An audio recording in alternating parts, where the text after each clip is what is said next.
Yeah, I got my Ableton Live 10 locked and loaded. Get this party started.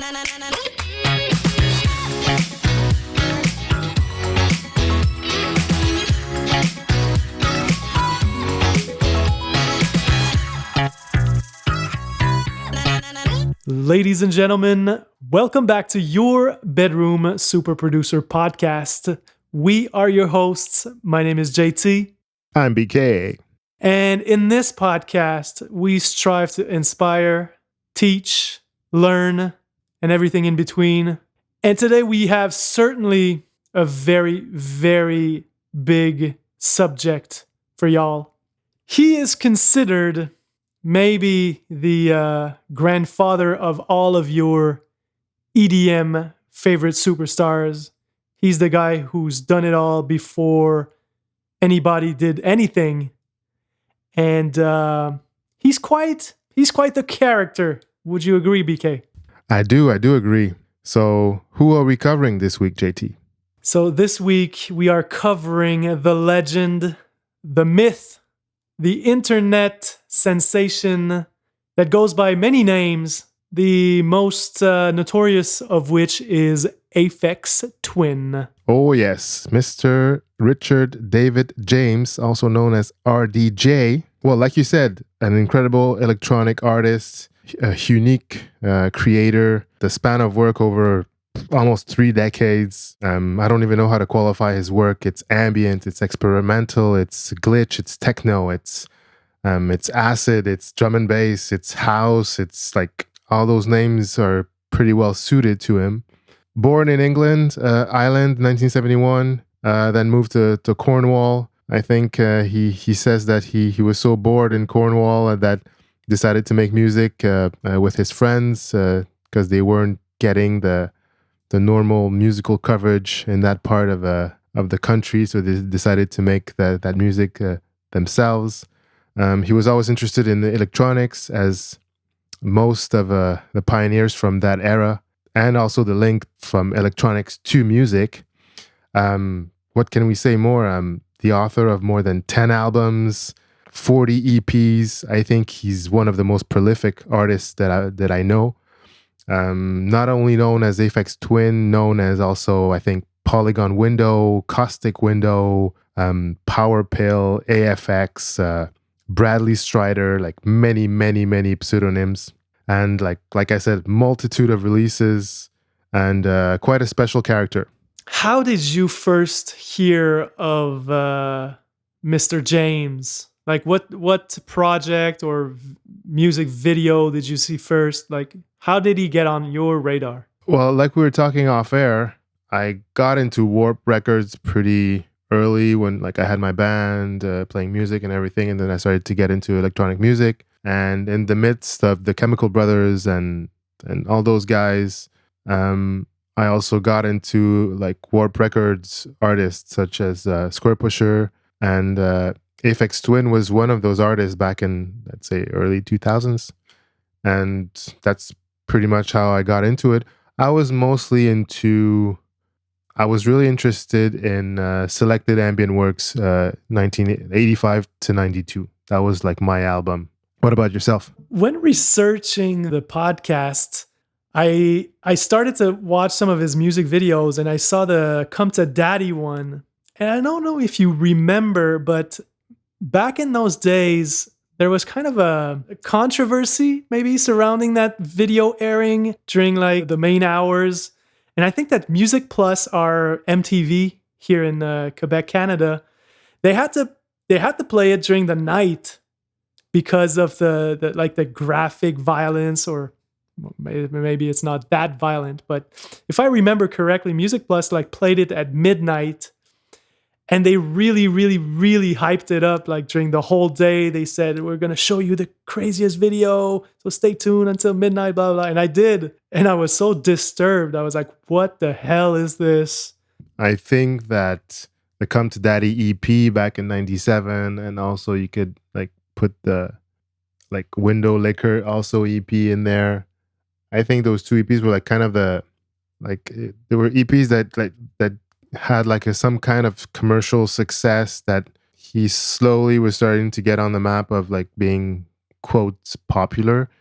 And even the videos that he did for those EPs, I don't think it was very serious. I think it was like with his friends or collaborators. And in a way, I think he's the type of guy who just likes to make music for the sake of making music and not necessarily like that stardom and everything that's linked around it. And I think that's his way of kind of rebelling against the system to present us sometimes with something that's gonna be shocking. And I think those videos was kind of his attempt to be a little bit shocking to like the normal people. Yeah, so let's talk about the brand a bit more because, like in EDM circles, I think that everybody agrees that he's one of the most important pioneers. He paved the way for so many different artists spanning so many genres. It's quite mind-boggling.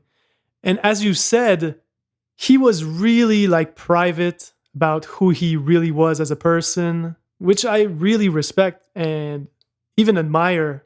Like he did not need anyone to know about him. He just wanted the music to speak for itself. But even in doing that, he was still able to gather a whole lot of attention by the way he branded himself. What strikes you most about the way he like his covers and his videos and all of that? First of all, I think it was really conscious the way he did it. And like I said earlier, he's always been in it for the music. And I think I even heard him in an interview saying that like electronic musicians shouldn't like you shouldn't necessarily like see their faces or anything. Like their music should like do all the talking. And I kind of agree with that because electronic music up to like a certain point, like right now or the last couple of years, wasn't something that was very interesting to see as a performance. Or so it was always really about the music, about the sounds of to how it made you feel when you heard it and everything. So I think the way he branded himself was kind of linked to that. Like we said earlier, some videos are a little bit more shocking, a little bit more out there, just to push the limit, not to be just the normal videos of sunsets and sunrises and beautiful beaches and festivals and whatnot. And I think he kind of wanted to show that like the real pioneers were pushing the edge of the music. And pushing the edge of music also means pushing the edge of all the visuals, all the videos and everything. And I think some of his covers, especially the ones where he started putting his face on it, and he did it on purpose to have like a super mean face, or sometimes he would like put his face on the body of someone else, or like on the Come to Daddy, like his face is uh like on the body of like guys and girls and whatnot. And I think it's kind of like Prince. I think it's kind of to shock us and to kind of say it's not really that important to have these things, and he really wants you to focus on the music. That's what I think in terms of if we just talk about the branding for like the pictures and the video. So, what struck me most when researching Aphex Twin is the whole internet lore that surrounds his fictitious, I guess, persona. And you have all of these fans online debating whether he really owns a tank or he really bought a submarine and these kinds of things. And when you hear him in the first few interviews that he did, when he still did them, he clearly states that if he revealed too much about himself, people might just think he's a boring, ordinary kind of guy. And I'm fascinated by the fact that very early on, like in his early 20s, he understood that, and he understood that creating a mystery, and we've talked about it when we talked about Daft Punk and a bunch of other artists, cultivating an air of mystery is so paramount to getting your fans, quote unquote, addicted to you and your music. And he did it like no other, really. I feel like even to this day, there are urban legends like in the dozens about Richard D. James, and I don't know. I find it really, really cool from a marketing and branding standpoint. And even though he's like super anti-establishment and anti-branding and anti-commercial endeavors, he's still like cheated the rules and basically won through, like you said, weird uh, graphic design antics, weird choices of subject matters for his videos. So there's really definitely something to learn from him, especially in this era of we want to get famous instantaneously. And usually we do it the same exact way everybody else does. Well, if you look at Aphex Twin, he did the exact opposite every step of the way, and that's really a testament to his genius. That aura of mystery, I think, that he cultivated, and all those, like you said, those rumors that we don't know if they're true or they're not, or they're just stories, or were perfect so that people would keep talking about him. So, and he took advantage of the fact that the whole internet, the whole forum environment kind of appeared in that period in the mid 90s, and that people started talking about it. And he even used it to his advantage when he did like releases. He would have these special release where you would have to go to this special website to get the titles to the songs, and people would have to share specific things. So he was always into that technological sharing, still maintaining that aura of mystery, like you said. So yeah, he used that perfectly to cultivate his persona, and like you said, not to give too much away, to keep that interest and to keep people on their toes and guessing. As you stated, he was really a master of like leaving breadcrumbs to his public, to his audience, to make them search for more and basically get engaged with his whole musical universe. And that again is something that we're still trying to figure out today in 2020, how to get people engaged online. Yeah. And he was doing that in the early 90s. So let that sink in for a second. He was incredibly ahead of his time in terms of understanding internet culture. Like he even said himself that he was very much immersed into hacking, and I think he was quite good actually at hacking. I would even go as far as saying that he was a meme lord before the word meme even existed. Yeah, You know what I true. mean? Yeah, like I said earlier, like his album covers are like they're really like the beginnings of memes. I think we see it in his covers from all the way back to like 96, 97, right? Exactly, exactly. And the whole thing, like his whole mysterious persona became a meme also. If you look at YouTube comments below, like people sometimes will post full albums, and people are literally like pushing the joke. Let's say if it's what's his second album called? Yeah, selected ambient work 85, 92. That's the first one, and then Exactly. there's part 2 in 94. So you got people in the comments wondering if he really did that at the age of like 5 years old, 10 years old, 15 years old. Because basically in 85, Mr. James was like, I guess, 16 or 17. Well, that's not He 85. was born in 68. That's 92. He was born in 71. Oh, 71. So he would have been 14 in 85. Yeah. Exactly. So that's kind of those types of jokes that Aphex Twin will introduce in his work, and then people will just run with it. And to this day in 2020, people are still joking about the fact that he couldn't have possibly created this album at 14 years old, or did he? And that's the whole. Yeah. That's one of those mysteries. But that's incredible to have that type of impact when people. It's basically, imagine you have a band and people start like conspiracy theories about you. It's like today people don't even think about that, but about him they do.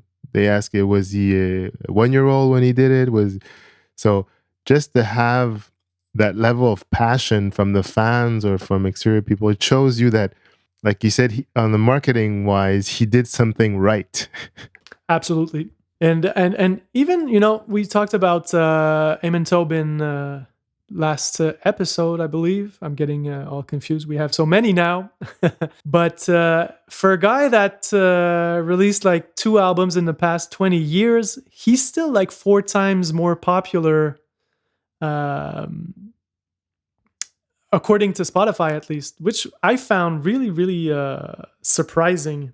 I didn't know he was still that popular. I Yeah, I just mean, I just Eamon listened to his Tobin's stuff. I think Eamon Tobin's he's got 300K monthly listeners, whereas Aphex Twin got 1.4 million. whoa. He's cultivated his fan base for such a long time, like we said, with those mystery, with those memes and those album covers and the mystery and how to find the titles and those mysterious releases and all the he released like 200 tracks on SoundCloud under like different names, not telling like anyone, and people started to figure it out and they realized that it was probably from him, and then he took them down.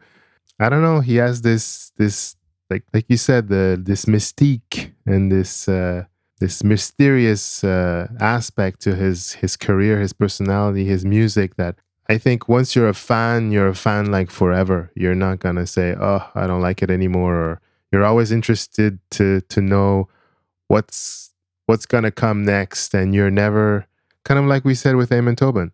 You're never disappointed because you understand that this type of artist, they need to evolve in a certain way, and they're not gonna be making 10 albums, the exact albums over and over and over again. So sometimes it's gonna be ambient, sometimes it's gonna be more fast paced. And I think Aphex Twin, he's the perfect example of that. You're just listening to the albums and you see that he has so many different interests. And I think that this would be a great segue into talking or trying to wrap our minds around his colossal body of work. Oh, colossal it is. There's so much stuff. The number of EPs, just the EPs and the albums, that's like 3 different artists could have done that. And that's just like Aphex Twin. That's not counting the like the other stuff, the Polygon Window and the Bradley Strider and AFX and all those stuff, because he keeps releasing on with all these other pseudonym, you know. So just the Aphex Twin catalog is pretty awesome. So I don't know how you want to approach this. Tell me what would be your favorite project or projects. Let's go that way. I wasn't as deep as knowing like every EP. The only EP I know like a little bit more is the Didgeridoo EP and the Xylem Tube EP that I knew a little bit. And I didn't know them because of the EP. I knew them because he made a compilation in 95, the classics. It's those 2 EPs that he had released back in 92. Like I said, for me, I tried to stick mostly with albums. I didn't know all the different EPs. Of course, I knew them a little bit here and there. They like the Come to Daddy one. Of course, you can't get away from that. The Window Liquor. Of course, you can't get away from that. So which one? The other ones that we like, Cheetah. Of course, that's a pretty popular one. The more recent one, I think Cheetah, he released it after his last album in 2014. So it's a little bit difficult to know everything. Like I said, I started mostly with selected ambient work, and like most of my favorite tracks are on there. For me, my favorite tracks are Heliospan and like Ptolemy, all those tracks from selected ambient work. And I thought it was a pretty well-rounded album that kind of showed who he was. Uh, it like for me, it brought everything that I loved about electronic music at that time. It was ambient in a way, so you didn't have to be always at 170 BPM. It had TB303 in there. Gotta love your TB303.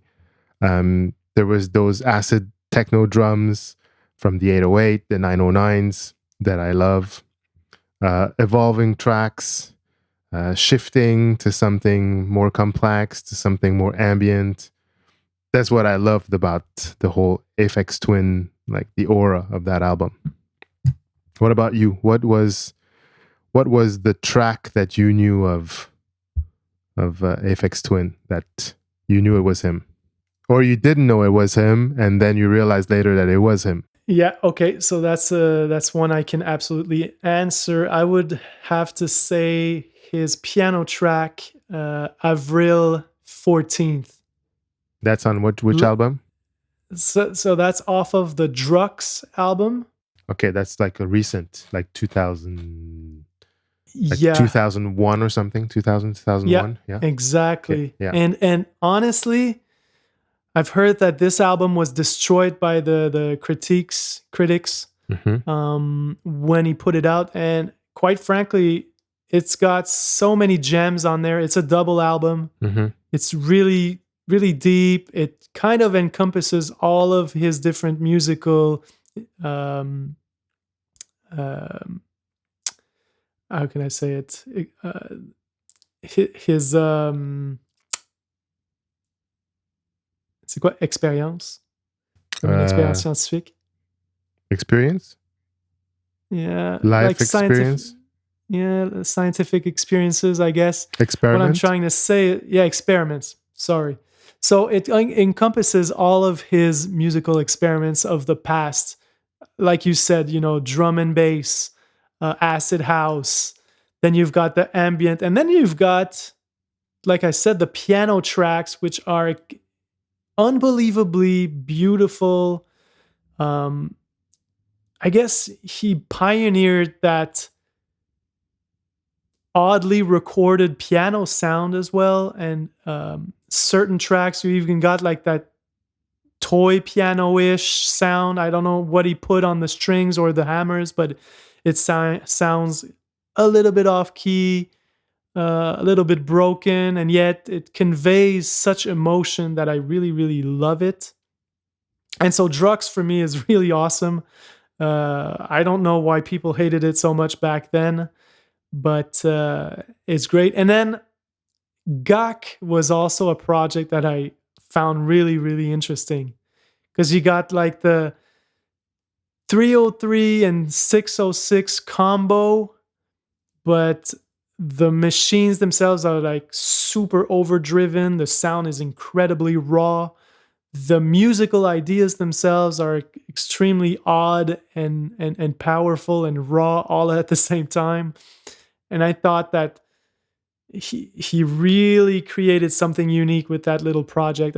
It's like a 4-track or 5-track project, and I don't know. I mean, and like we said earlier, it's so broad and so vast. It's really difficult. It's like the guy releases everything that he produces. Really, when you think about it, it's just that he waits for like the right moment Mm, or true. something. I think he produces even more. That's the thing. I think he produces even like double what we see, and he just releases like what's the best, or what people around him think what's pretty good. Um, but to come back to Drux, I also agree that for me it's one of those albums that um, you can't hate it. Like, as knowing Aphex Twin, I can't hate that album. And it's interesting because everything is in there. Like you say, it's like a normal evolution to what he did before. Um, it had been almost 4 to 5 years since the other album, the Richard D. James album. That's why he had so much material. He was being influenced by other different genres in music. So you see how he evolved into that album, and maybe that's why people didn't necessarily like it, because if you compare it to the one from 1996, the Richard D. James album, that album was like 170 BPM, uh, like jungle, pretty much jungle music. He called it computer music, breakbeats, like furious, like tons of colors, tones. He did sample stretching in there and sample tampering in there. I think that he went to the limit of like sampling and stretching, that he created like distortion samples, say how they were mangled so much that they were pretty much destroyed, and he kept them that way. Um, so if you compare that to his effort in 2001, Drooks, it's kind of different. It still has that element of house in it, but there's more. It's deeper. It's there's a more a variety of sound of timbres. The fact also that it has all these weird track album and album names. Maybe that's why the critique didn't like it. It's kind. I don't even know what language it is. Some names are just like fucked up names, and some other are like, it's like, I think it's a real language, not Welsh, but some sort of dialect from, I don't know, from England or somewhere. I don't know. So what? So when you can't even say the name of the track, well, it can't really help you with like the normal people. Um, but like you said, like he still had that explosive techno in there. There was still the ambient. Um, the piano started to take a little bit more space, but he had done piano stuff in like before, like in ambient stuff.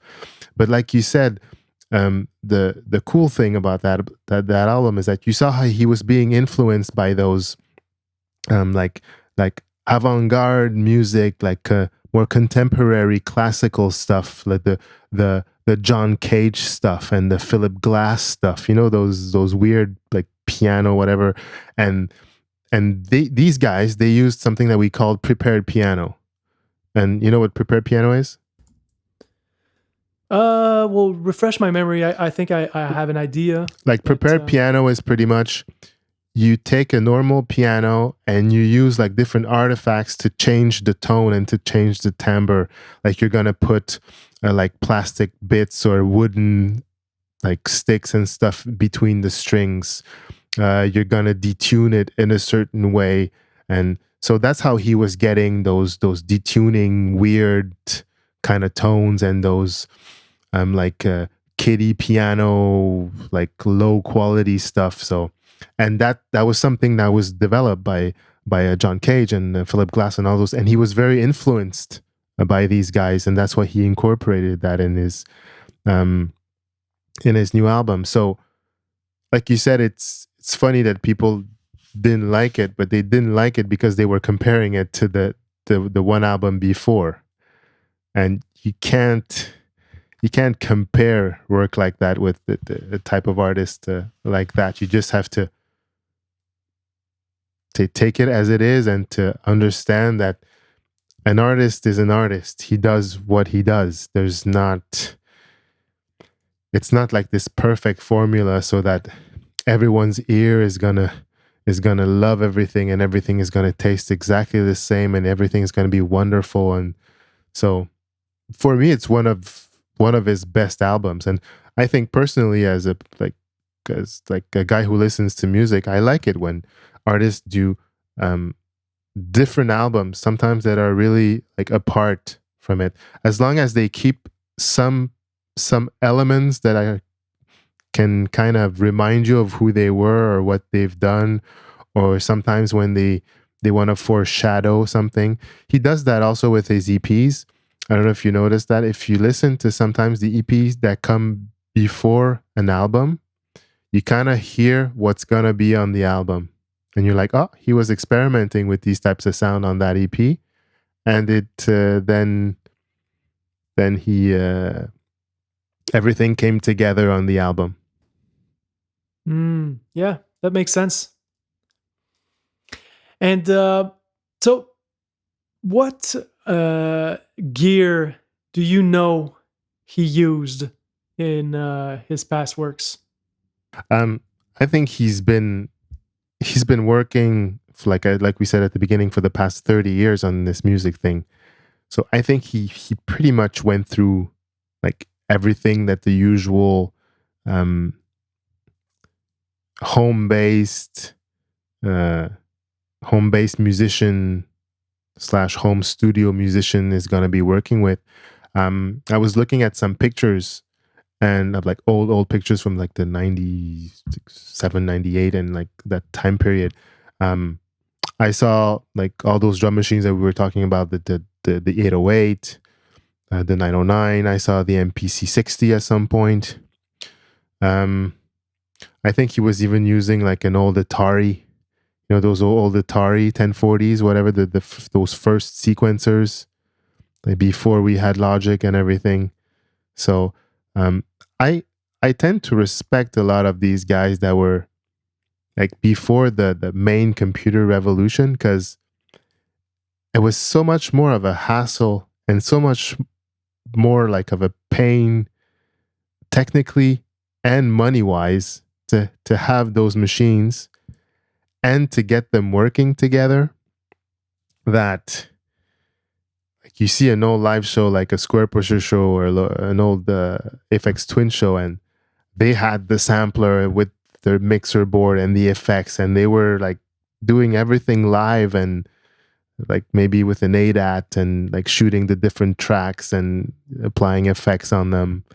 Very, very different than to have everything on your laptop and just like connected, or just like a tractor DJ station and here you go. It's, I don't know, there's an analog feel that I like to those old shows where they brought their rack mount to the show to play. So I think he used even a lot of Eventide stuff,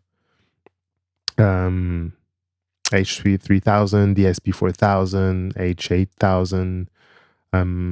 I saw a lot of Outboard stuff for his latest album, the 2014 one, the Cyro, I think.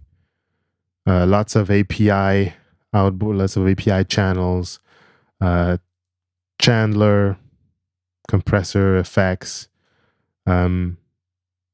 EMT plates, reverbs. So I think I even saw like he's been using also a lot of modular stuff, Roland System 100. I think even heard that at some point he must have had an ARP 2500. So yeah, pretty much out there, and I'm sure he uses everything that we use today, the Abletons and the Logic and Max MSP also. I think he went through a phase where he did everything on the computer, which was exciting, which still is exciting to this day.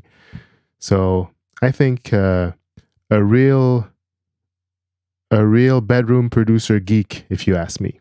Oh, for sure. I mean, from the stories I gathered researching the episode, like, I mean, even at a very early age, apparently he would like suspend his speakers from the ceiling, not the ceiling, but the ceiling, sorry, of his bedroom, because he understood that he'd get a better sound, and so he was already understanding acoustics, and then supposedly he wrote programs that wrote music for him, and he said in interviews that he would just let those three programs run and they would write the music for him. And so I think that there's nothing that he didn't try, really, both from a like you said, outboard gear, and then analog synthesizers, and then digital synthesizers, and then purely software solutions. Like, the guy could do it all, and I like my producers knowledgeable, and he's definitely in that category. And so it's really something. A cool piece of gear that I stumbled upon when researching what kind of stuff he used in his early works is the Casio CZ1. Isn't that like a sampler? Is it a Yeah, sampler? It's a sampler. sampling keyboard, but the way it's set up, you But it's a rack already have mount. But like, it's a rack mount, no? You have both. You have the keyboard version and the rack mount version.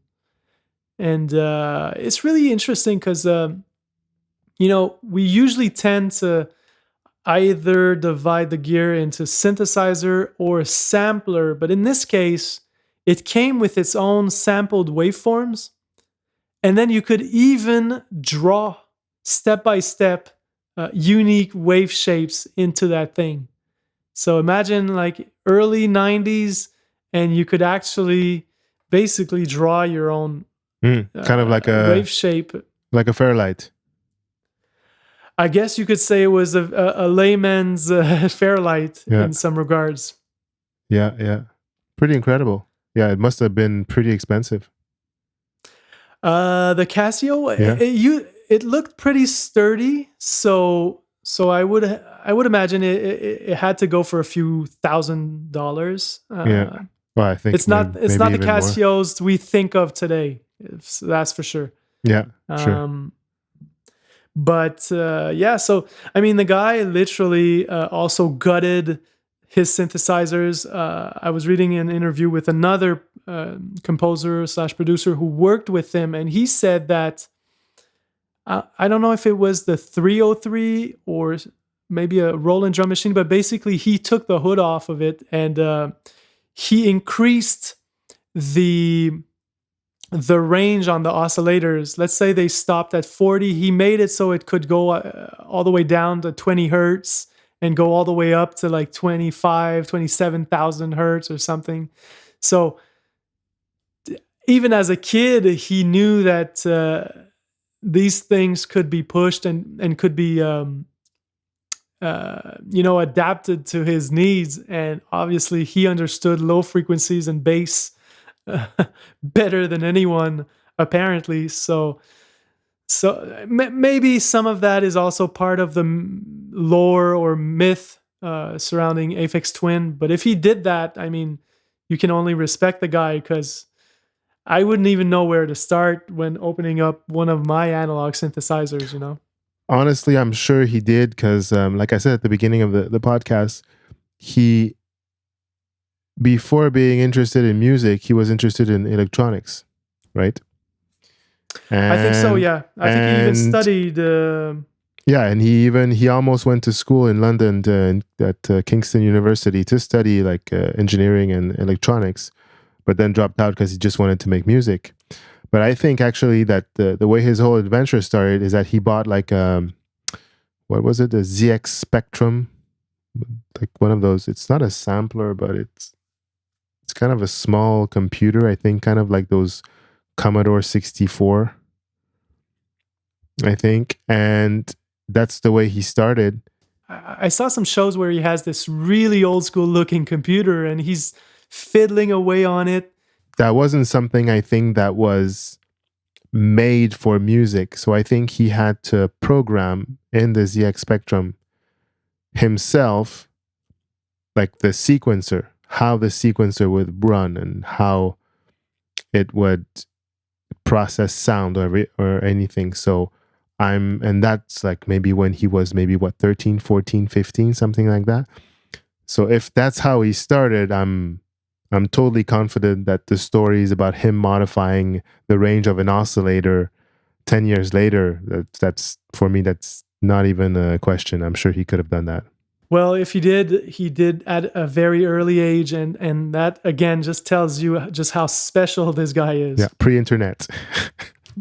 Also, because people don't remember those days, but I remember when I bought my first MIDI modules in the late 90s, and there was no documentation. You couldn't go online for a tutorial. Yeah. You couldn't find, the manual in PDF format, let alone try to download a PDF of like 2 to 4 megabytes in 97. That would have taken like the whole night. So you could not do that. So the guy is self-taught for everything from electronics to music to marketing to everything in between, and it's just really special. Again, sorry for using that word so much, but yeah, I remember those like the gray MIDI boxes, like what were they called? Sound Soundscape, Canvas. Sound Canvas. I remember just like I had no experience with MIDI whatsoever. All I knew was about like amplifiers and guitars and whatnot. And I was trying to plug that in to make it work. And I just couldn't figure it out. I was like, okay, there's the MIDI in, there's the MIDI out. So like there was no documentation, there was nothing. I was like, well, probably if it's I don't know, 9-pin or something, there's probably data and there's probably audio too. So I don't know, I was just like making it along as I would go, and I couldn't figure out how to plug it in, you know? I was like, okay, should I send MIDI from the computer or from the keyboard? Do I need to plug the audio out? What's going on? It was like totally new. Like, I couldn't figure out how it would work. Like, it took me like I think 2 days later to make it work. But you know, at the beginning, MIDI was for me was a very foreign thing to. I didn't have that much experience with the keyboards at the beginning.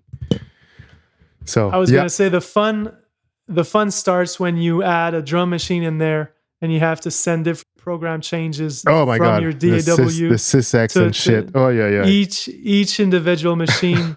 I mean, how many hours I've spent cursing at the at the machines, but I mean, that's why again we are both you and I are so grateful nowadays, and marvel at how far we've come with the gear. How easy and plug and play the whole thing is. Today, like we were talking about that the other day, you plug in your analog synth in the computer, and Ableton sees it right away. Boom. It's like, for me, it's like magic. Like none of that would have happened before. Before you would need a special MIDI card, and you would have to send a system exec whatnot MIDI code and time code, and and even that back then was like high tech. So imagine before, when there was no protocol and no clocks, no nothing. Anyway, like we always say, we live in a magical time to make music and to use that wonderful technology to get what's inside our heads out there. Yeah, and all of that to say that those earlier Aphex Twin albums sound great. They are super musical. Both from like how he wrote the music to how he mixed it, his use of effects. Like, I mean, you listen to the way he time stretches and uses like bit crushing and stuff, and you see where Daft Punk got their whole shtick. Yeah. It's and again, he was doing that at probably 22 years old in 92. And it's both experimental, but you also understand like the process he's going through. He's really iterating extremely gradually and slowly, and I guess that's how also he's able to put out like 60 to 80 projects over 30 years. Yeah, that's so much talent and so much productivity in there. It's incredible, if you ask me. Yeah. So why don't we wrap this up? I think that everybody should do themselves a favor and go listen to a few of the albums that we've mentioned. Yeah, whether it be the first one under the Aphex moniker. I think it's what is it, Foam Bubble Bath or something like that. Well, actually, you can make your life easier and just go listen to Aphex Twin Classics, and the two best EPs in my opinion. Those two EPs are wrapped up in that compilation album from 1995, Classics, and also personal favorite of mine, Selected Ambient Works 8592. You can't not listen to that one if we're talking about Aphex Twin. And I rarely do that, but I will today make an exception. I'm going to recommend his latest album, Syro from 2014. In my opinion, sounds great. The bass, I think he made an effort to have a really better low end. It's a very detailed album. The other album and EPs were very raw, sometimes not perfect and like with little mistakes here and there, but that's how they were supposed to be. Cyro from 2013 it has that same energy, the Aphex Twin energy, the synth, the bass, the drum and bass, ambient stuff. But for me, the sound is a little bit more warm. You still have that shifting between complex and simple parts. So a deeper sound, a warmer sound, and that Aphex Twin type of tracks. So I would suggest people go listen to Cyro. Absolutely. Funny that you mentioned that it sounds warm. I thought it was one of his most digital sounding projects to date, but in a good way. I mean, you always understand what he's going for, and in this case, I think he wanted to have a cleaner. I guess I it's very very stupid of me to try to understand what goes on in his mind, but I mean, the whole thing is very much polished, is what I'm trying to say. Whereas his older stuff is, you've got the analog drifting all over the place, which is beautiful, but but yeah, I just wanted to correct myself. Also, it's analog bubble bath. It's just simply the very first EP, and I think that it's one of his like it has the same kind of atmosphere as the selected ambient works 1 and 2s. It's really good. It's certainly not like the more hard listens that he has in his catalog. Like those ones are still easy to listen to. Yeah, but yeah, good talk, BK. I mean, it's really difficult to do an episode like this one because there's the guy did it all, tried it all, and just trying to wrap your brain around the work of a guy like Aphex Twin or Richard D. James is nearly impossible. But I mean, I hope that our audience can just open their minds to his eclectic body of work and try to see experimentalism for what it is, because we wouldn't have Eamon Tobins, we wouldn't have Daft Punks, we wouldn't have The Prodigy if it wasn't for for Aphex Twin. I totally agree. Like I said, it's not an artist for everyone, I think, but I think it's important that we talked about him because, like you said at the beginning, I think he influenced a lot of the electronic artists that we know today. So if take a chance, go listen to a couple of albums, get inspired by one of his tracks, ask yourself how he did it. Try to use a technique that he might have used, or a tool that he might have used, or discover a synthesizer that he might have used, and inspire yourself with that in your next production. And like we always say, have a great week, and we'll see you next time. Peace out, guys. Peace out. Thanks for listening to the podcast, guys. Remember to subscribe if you like what you hear. We're on Spotify, Apple Music, YouTube. Also, if you want to support us, head on to delicatebeast.com. You can find our